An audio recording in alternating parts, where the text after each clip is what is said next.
Nessus and GFI LandGuard. Well, this video is going to be pretty simple. We're going to work with only two products here, Nessus and GFI LandGuard. Now, in the past, I've identified, a lot of different utilities and tools, and I've only spent a little bit of time on them. These are pretty full-featured products, however, and so I don't want to skim over them too much. They're really, really good tools for vulnerability testing, and they're definitely certified ethical hacker tools. Well, Nessus is primarily a Linux tool, but there's also ways of using it within Windows now. There's a couple of different ways. The daemon primarily still runs on Linux, but you can use clients for both Linux as well as Windows. And then there's a new item called Newt that you can run entirely on a Windows box. And then there's also GFI LandGuard. This is Windows software. And what I like about this one is it's extremely thorough, and most of the time, with some rare exceptions, will give you false positives, but most of the time it gives you excellent results in its reporting, very easy to read as well. Did you ever know somebody that just took forever to get to the point? I have a friend of mine. He kind of hem-haws a lot. He'll say, I don't know, maybe he's telling me he was going to the grocery store, and he'll say, I got in the car to go to the grocery store. Oh, you know what? That car, I need to get the oil changed on that. In any case, I pulled out into the intersection, and oh, you know what? They need to really put a stop sign back at that intersection. Some people have gotten in accidents there. So anyway, I decided to make a right turn. No, was it a right? No, it was a left turn. So, you just go on and on and on, and I just kind of, wait until he gets to the bottom line. Or usually I'll just say, come on, Jeremy, that's his name. Come on, Jeremy, just get to the bottom line already. We can talk to each other that way because we're friends. But, it kind of is the same thing when it comes to hacking. I mean, we've been working with quite a few different tools and a few different methods here. And some of these tools, especially if you're just doing a penetration test, they're slow, if you're going to be careful anyway. You can't really run them as fast as you want to. You can't get to the bottom line. You can't find out exactly what ports are open, what vulnerabilities exist, and how to exploit them, like within minutes. Well, with vulnerability testing, it's a lot easier because you don't have to be quiet. I mean, you might be your own network administrator scanning your own network. And what we're going to see here is some tools that you would never use in a penetration test, but that you can use in a vulnerability test. And honestly, for the certified ethical hacker, they don't really make too much of a distinction. There's not a real big emphasis on being quiet. So we're going to go ahead and take a look at some of these tools. One of the tools that we'll be looking at here is a tool called Nessus. Now, I haven't shown you a lot of the websites to where you can get these tools and things, but Nessus is pretty dedicated to a specific site. And I'm going to go ahead and take you there so you can see where to get more about Nessus. So here's the website I wanted to tell you about. It's tenablesecurity.com. And from here we can download latest versions of Nessus and so forth. Now, a couple things I want to point out about Nessus. First of all, you can get a free version here, but you can also get a version that you have to purchase. The reason why there's a difference is because the free version will only scan a single network, whereas the one that you buy, you can scan multiple networks with that. It's a lot better tool for someone that's doing a penetration on a penetration test or a vuln test on a large-scale network.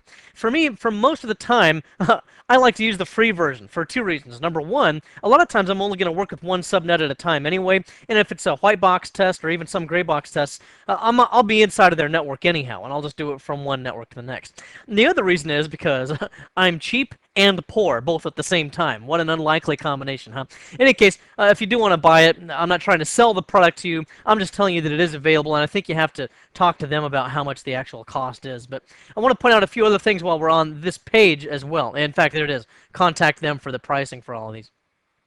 But I do want to talk to you about a couple of things that are on this page. Number one is this Thunder product, just so you know. I'm not going to go into a lot of detail, but it's very useful for logging events on the network that are security related. There's also another one here, where I just saw it. Oh, the Newt, there it is. This is kind of a Nessus version for Windows. Typically, Nessus works on Linux and it has two components, a server and a client. You can run both the server and the client on the same computer, and the server component does not have to be run on a server, quote unquote. That can be run on your laptop or something if you want. That's just what it's called. And the reason why it's run in that kind of a component is because you can run the server on one box and you can run clients throughout the network in the rest of the network, and they can all be doing different tasks at one time. It allows you to significantly expand the capability and speed with which Nessus works. In any case, the way that relates to Newt, I guess I went the long way around here. The way that relates to Newt is this is a new product that you can now run the whole thing from within Windows if you like the Windows interface better. There's also the Nessus server you can continue to run on Linux, and there's also another component now that I'll show you shortly here that you can run as the client on a Windows box. So that gives you, again, a little bit more flexibility. Server running, Nessus server running on Linux, Nessus client running on Windows. Now, one of the reasons why I'm going to show you Nessus here and a little bit more of the details with it is because it is a pretty critical tool, a very valuable tool as well. So we're going to get into a little bit more detail than some of the other little utilities and things that we've looked at in the past. Although I can't identify every single little checkbox and everything, we'll get a pretty good overview for Nessus right here. Now, what we're going to do is to change to the directory where I've installed it, and you'll do the same to wherever you decide to install yours. I just did mine in user local sbin. And then I'm going to go ahead and run Nessus. And Nessus, I'm getting tongue twisted here. Nessus D is the Nessus daemon to run in daemon mode with a -D there. And then an ampersand. The reason why I use an ampersand is because at the end of a command in Linux, if you don't put an ampersand in there, then the console will become unavailable while the process that you're launching is running. With an ampersand, it can launch that process and let it do its own thing, and then return the console to you so that it's still available. See, just like right here, I'm down at another command prompt here. Whereas if I had not put in the ampersand, then there would just be a flashing cursor, and I couldn't type anything or do anything. Now what I want to do is to confirm that it's running, so I'm going to do a PS to look at the process, and then I'm going to do a grep to search within the processes for a specific executable or a specific program running called Nessus. And we do this, and sure enough, Nessus does appear to be running. Now I'm going to go ahead and show you how to run some components within Nessus, and again, I can't show you every checkbox and tab and so forth, but it is a pretty exhaustive tool, and it's a very good tool, so I'm going to do that from within Linux right here. Also notice, by the way, that my virtual machine, I kind of have to scroll up and down. I had to change the resolution here, and normally I wouldn't point that out, except to say that you'll see when I launch the GUI version of the Nessus client here that it's not very well sized, and it really overfills the screen, so it's difficult to work with unless I've got a larger resolution to work with, and that's why we're going to scroll up and down a little bit into this. Okay, so I'm going to go ahead and just change directories to user local sbin, and that's just where I installed it. You can install it wherever it makes sense for you. And then I'm just going to run the command ssd for the daemon component with a -D to run it in daemon mode, and then an ampersand, which allows me to release the console so that I can continue to type more commands in here if I want. Without the ampersand there, it will prevent me from being able to type any more in here. Now, we see that Nessus did start on process 2194, but let's just go ahead and confirm that anyway with checking our processes with PS and then a -A with a grep. Now a grep is what we use to search for things, and in this case we're looking for a process called Nessus within our processes. 2195, I guess that's actually where it is. And then what I want to do next is to run the client piece. Now I can do that from my XP box if I've got the Windows version of that client, but since I'm already here in Linux, I'll just show you while I'm here. So I'm going to go ahead and run the client piece, and that'll just be, I got to change directories for that too, by the way, so I'll just go CD, where is it? Fine, I think is where I put it. And then I'll just do a Nessus, and then again an ampersand for the same reason I specified earlier. Now once I've done that, it opens up the Nessus console. For some reason I put it behind the window there. But anyway, here's the Nessus console. And you see this is why I changed the resolution here, because if I left it at the previous resolutions that I've been using, I can't access the login button. Even if I press tab and press enter, it doesn't seem to want to do anything with it. So anyway, here's the trainer account that I'm going to use to log on. Here's the host, just the local host. And here's the default port number within Nessus is 1241. You can change that if you want to later on, and then if you have a client piece that needs to connect to the Nessus server, you need to match the ports on both ends of the connection. And I'm going to go ahead and enter in a password. Oh, if I can remember it. What is my... Oh, here it is. And then I'll go ahead and log this piece in.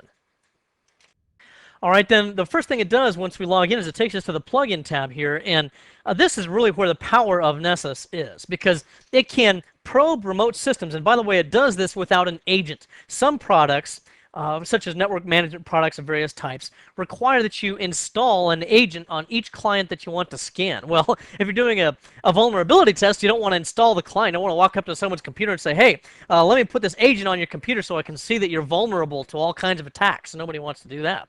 So this does not use an agent, and it's pretty ingenious in the way it works, but it will use one of these plugins, or many of these plugins, to probe that remote system to see what kinds of vulnerabilities it has. Is it susceptible to some kind of a buffer overflow attack? Was it susceptible for the ability to gain root remotely? And then it shows you down here all the different kinds of things, the susceptibilities that could apply to one of those machines. You can see, Windows attacks down here.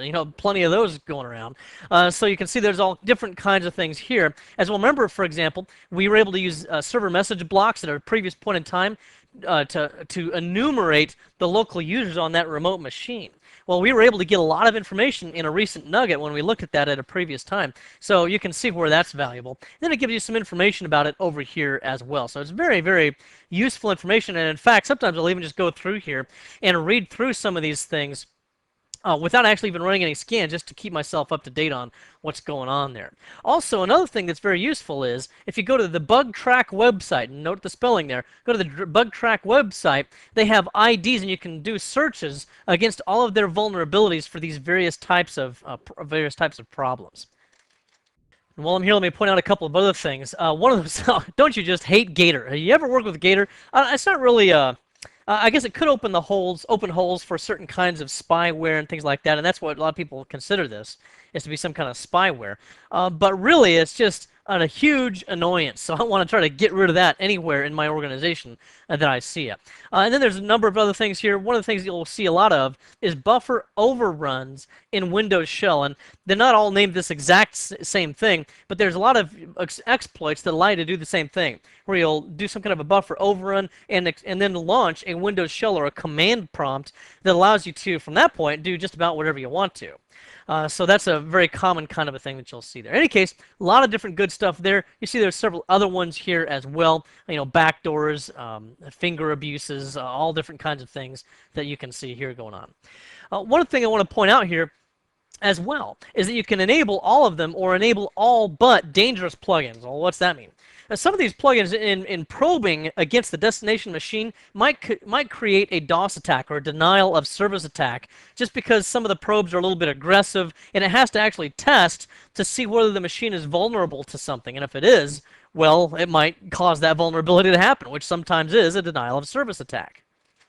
Now also you'll see a reference here to plugins. I mean, here's all my plugins and everything. That's kind of the power, like I said, of Nessus. And what can happen is when there are new vulnerabilities that come out, well, there's a new plugin that'll be written, and you can download that into Nessus here. One thing you can do is to just run that from the command line, and you can reach out over the internet if you have an internet connection and download all of those and then run your scans. Other things, and by the way, it's not all done by the people over that write Nessus and that work with Nessus. It can be a plugin that's written by any number of other developers that you can run and check out if you want. Okay, let's go ahead and take a look at some other things here. And for that, we'll go to the Preferences tab, where we can work with SNMP. We'll talk more about SNMP, or Simple Network Monitoring Protocol, a little bit later on. But the default community name is usually public, and if no one's changed that, then that's probably what you'll still see here. SNMP is a way of monitoring network equipment, and it sends information over the network so that you can monitor it all centrally. What's interesting here, however, is down at the bottom is in our Nmap section. Notice that we can do a lot of these kind of scans that I talked to you a couple of nuggets ago about when we were working with Nmap. Remember, the Connect scan is usually the most reliable, but it's also very easy to identify. So for looking for stealth, I wouldn't want to use Connect. But again, vulnerability test, stealth not the top priority. If I did need to use stealth, then I might go back down to a null scan here. So you see that Nmap gives you quite a few different options that you can choose from, and you can again choose all different kinds of ports that you want to scan against as well. Here I'm going to just do my scan in the insane mode. This relates to how aggressive the scan is going to be. If I'm really trying to stay under the radar, then I'll go down to like paranoid, but it will also take a long time to scan the network or even individual hosts. In fact, if I'm going to run it at paranoid, I'll probably just let it run overnight or something like that. As it is, even on the most aggressive modes there, it can still take a good while to run all of this. Let me go back to this in the TCP scanning technique. Remember earlier I mentioned that Connect scan is usually the most reliable way to go, but if you do have to scan through a firewall, and again you can scan one subnet, it doesn't have to be your same subnet that you're on, but it can only be one subnet with a free downloadable version, then through a firewall I'll probably go to the SYN scan here. Another thing I would probably do is to deselect where I don't want to ping the remote host. So in other words, just make sure that this is deselected down here at the bottom part of this. Now here I'm really cramped with this dialog box. I had to drag this all the way to the top so that you can see all of this. But hey, you know what? I know what I'll do. I'll just go to full screen. Maybe that'll help out. So I'll go to full screen here. In any case, what I want to point out on this one is that, again, here it says also ping the remote host. Well, we don't really want to ping the remote host if we want to be able to make a connection to it. So I'll clear that checkbox. And again, also, Nmap is the best way to go most of the time. Now, the makers of Nessus say that it's best not to use Nmap. It's better to use their own. They have their own internal method for the scanning. But a lot of hackers just prefer to use Nmap because they're used to it, and it really does well. So we select that checkbox anyway. If I can check it and leave it, there it goes. Then that's what we're going to go ahead and use. And once again, we are not using the ping the remote host there. Okay, let's go back up to the top here and go to target selection. Here's where we're actually going to specify the target. You can read from a file if you just type it in there, or if you create it with a spreadsheet and save it out to a text file or something like that. That's what I'll sometimes do. But in my case, I'm just going to go ahead and scan against a specific target. And the reason why I'm doing it against a specific target is because this can take quite a long time. And I know you don't want to wait here all day for it. So I'm just going to scan against this 10.10.10.42. Right now that machine is suspended. I'll bring it back online and then scan that target. So in any case, I'll go ahead and enter in the right IP address there, and then I'm also going to choose Perform a DNS Zone Transfer. Now, this is something that a lot of administrators, especially beginning administrators, naively allow. You should never allow DNS zone transfers to anybody that you don't want to allow to get all of your host records or all of your records of any kind out of your zone. And you see, a lot of administrators think, well, we don't want the service to shut down, and we don't want to not be able to do zone transfers to our servers, so I don't really know what they all are, what their all names are, what their IP addresses are. We'll just allow zone transfers to anybody. And that's a very insecure thing to do, especially in an Active Directory environment.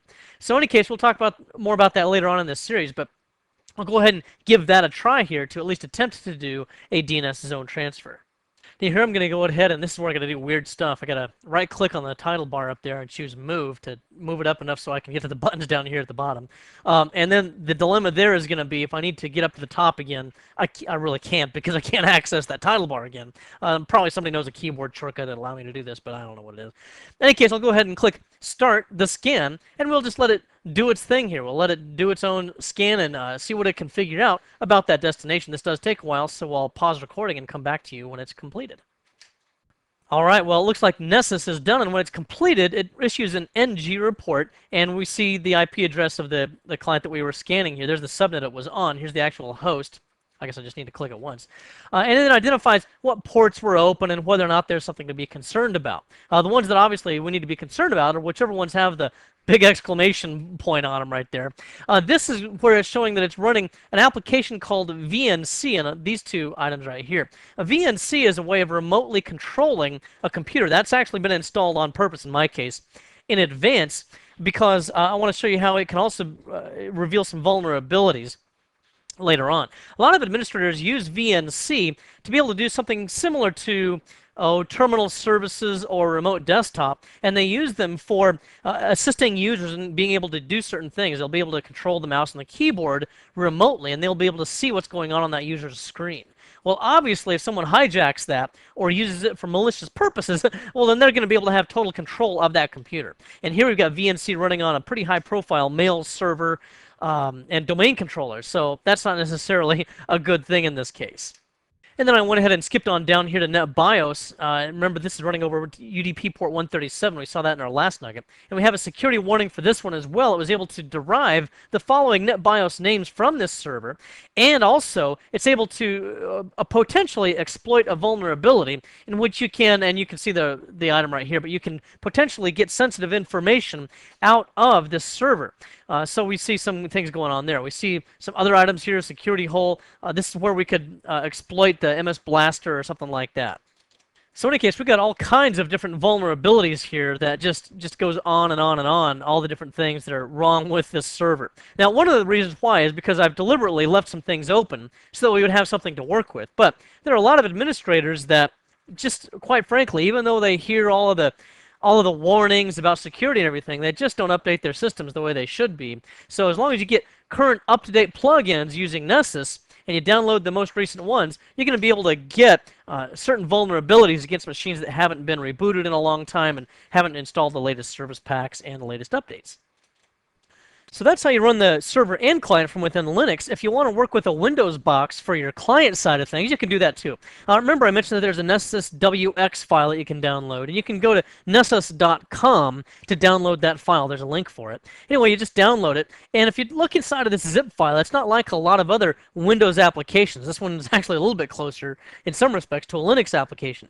Notice that there's no setup.exe, there's no install.exe, there's no batch file or anything like that that runs some kind of an install shield wizard and all of that. All you really do with this, and there's no instructions in this, you just have to kind of know what to do. And here's what you do.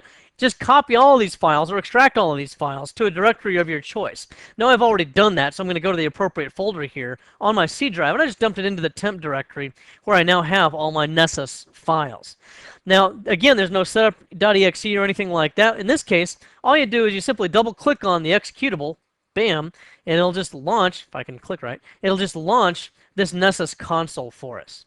Now, the way we actually get this started is we go to communications, and we need to make a connection. Because remember, this is just a client piece. Well, by definition, there has to be a server piece as well. That's what's left over on my Linux box. So I connect, and then I put in the IP address for that Linux box with the default port number. But you can change that at a later time if you want to be a little bit more obscure. One thing to be concerned about here, by the way, is that other people can hijack sessions or eavesdrop on these sessions, and you don't want them to eavesdrop on things like your password. Let me type that in, by the way.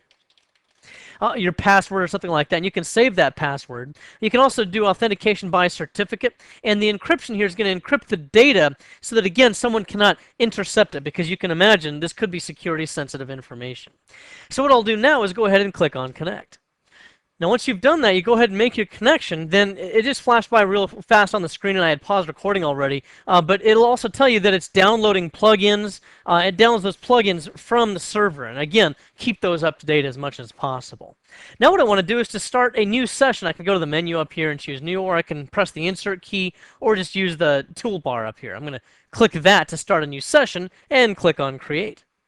And then your session gets started, and you need to identify your targets. So I'm going to go ahead and click on Add here, and I'm going to enter in, you can see the self-explanatory target types up there, but I'm going to just enter in a range here. How about 10.10.10.40? I think I got something there through, oh, let's just do 50.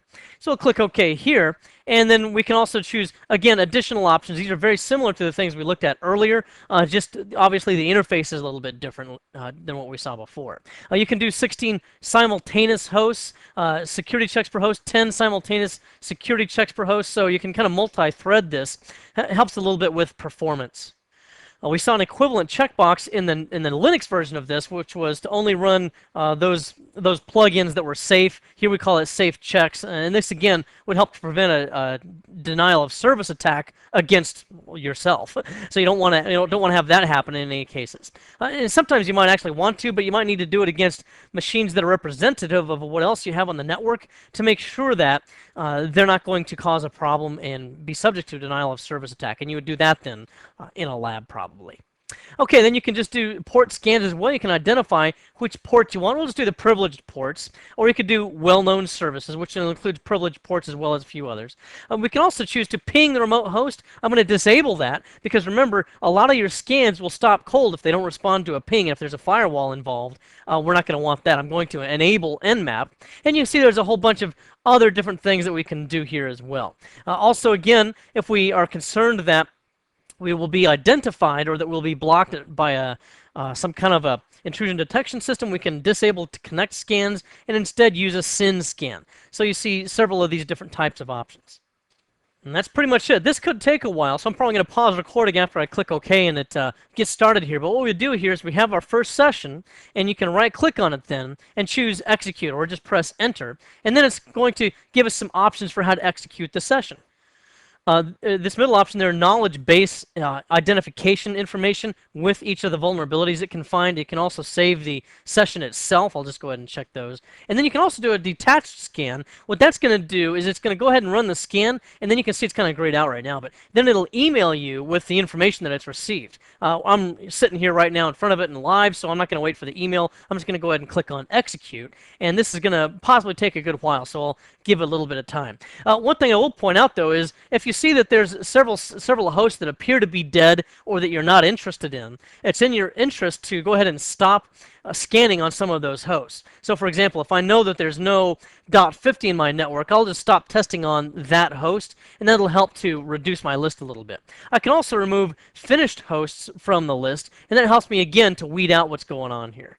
While it's going on, especially if this has taken, quite a while or even hours, you can also click on preview, and that gives you at least an idea for what you might see in the kind of results that it'll show you, and say, well, at least this gives me an idea of where I was headed, or an idea of what vulnerabilities are or are not there. And then you can just close this if you want to. But that's kind of gives you, I like that because it kind of gives you a running total, so to speak, as you go.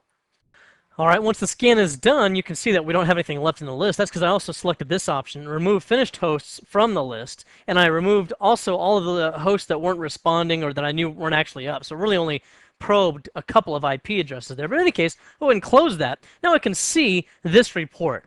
What I can do with this then is to view the report, and it gets some pretty interesting information out of this. First of all, let's take a look at this .41. This is one of my Microsoft servers. I don't remember actually which one this is. Let's see if it's in here somewhere. It's not one of these, but anyway, it's one of my Microsoft servers somewhere. And it's got, again, just kind of common things going on. It's got terminal services enabled, which is, it says medium severity. That could be that, I've got that secured in such a way that it's not really that vulnerable, but there are vulnerabilities with terminal services and remote desktop, just depending on which version of Windows you're running and which clients you're running. So it's possibility. In this case, if I know that's pretty well locked down and it doesn't actually have the vulnerability it describes here, I can identify that as a false positive so that it doesn't, alarm me anymore. Then we have other servers here as well. Now this one, we see a lot of different stuff going on with this one. Look at this one. We did some queries against this one, and we find that, among other things, it's got certain advisories that are in place with this. It's got some serious problems there. And in this case, actually, this is also a false positive, because if this is your internal DNS server, it's not really an issue, and then you can mark that as a false positive. But if it's an external name server or remote name server, then it's going to allow for cache poisoning, which is where a hacker will be able to falsify a host record of some kind and then redirect your clients to one of their computers instead and potentially gather sensitive information from you. So just another thing to keep in mind. Then we see some, a bunch of different other warnings that we get here. I'm not going to exhaust all of these, but you get the idea here. It's very, very good about identifying certain kinds of weaknesses that could be on that server. And here, oh boy, we've got a whole slew of them. And once again, this is a deliberately dumbed down version of Windows that I have not updated everything with, but which is not necessarily uncommon out in the field either. Now finally, let me also tell you about a product called GFI LANguard. Wow. I think this program is possibly one of the best vulnerability scanners I've ever seen, as if Nessus by itself wasn't enough. Now, Nessus is free. GFI LANguard, if you've got, I think, 512 hosts or something like that, I think it's about $2,500. Anything beyond that, that many IP addresses, you have to call sales to see how much it costs you. It's like one of those really expensive stores you go into. Is if there's no price tag on anything, and if you have to ask how much it is, you can't afford it, right? Well, actually, even for this, GFI LANguard, a lot of these network scanning products and network management products are extremely expensive, in the tens of thousands. So I'd say this is actually still pretty reasonable when it comes to this kind of a product. And I'm not trying to sell this. GFI LANguard doesn't know who I am or anything. I'm just saying as my own personal experience, this is a really good product, and price per pound, you're getting an awful lot for the money with this one. So in any case, I'll go ahead and run a scan here. Let's just do 10.10.10.1 through 10.10.10.30. All right, and we'll go ahead and scan those particular hosts and see what kind of information we come up with. All right, I went ahead and let this scan run. Notice how fast this was. 2 minutes and 58 seconds. Now what we're going to really do here is kind of compare a little bit between this product and Nessus. Nessus is a great product, but man, I'll tell you, this one is an awful lot faster, and it's extremely thorough and gives you great reporting. In fact, there's also reporting tools that you can get along with this to help organize all the reports, especially useful in a larger network. The key things I'm going to look at here, though, I'm going to expand this out a little bit, are these items right here where it identifies various vulnerabilities within each one of these hosts. Now, it looks like we've got some issues here with this one, for example. How about a couple other things? Here's some things to keep in mind. This one says it's probably Unix. This is actually my router. It shows a couple of open TCP ports. It thinks it's a computer, apparently, but that's because it sees this MAC address here. But here it identifies it as my Linksys router. This is one of those consumer level routers that we've got here. So we see a couple of those. Actually, I've got two of those here. These are actually different. They think these are probably going to think that these are also some kind of an item like that, but these, as they report here, are by Sonic Blue. Now, how does it know that this is a Sonic Blue MAC address? Because MAC addresses start, the first octets there start with vendor-specific and vendor-unique identification.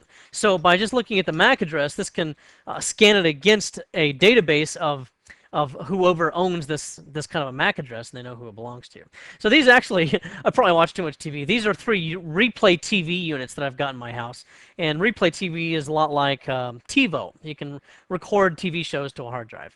Then this shows, oddly enough, and this is the first time I've seen this one here has a vulnerability that the other two don't. They're all the same unit, so I don't know what that's about. This could be a false positive or something like that. Ooh, it's got back doors in it.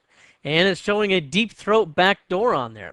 You know, that is a possible vulnerability with these TiVos and Replay TVs and things like that, because they're really unmonitored computers. They have a very basic operating system. For example, TiVo uses some version of Linux. It's a really scaled down version from what I understand. I don't have one, but that's what I've been told. And these products here also are just a very scaled down operating system, but it's proprietary.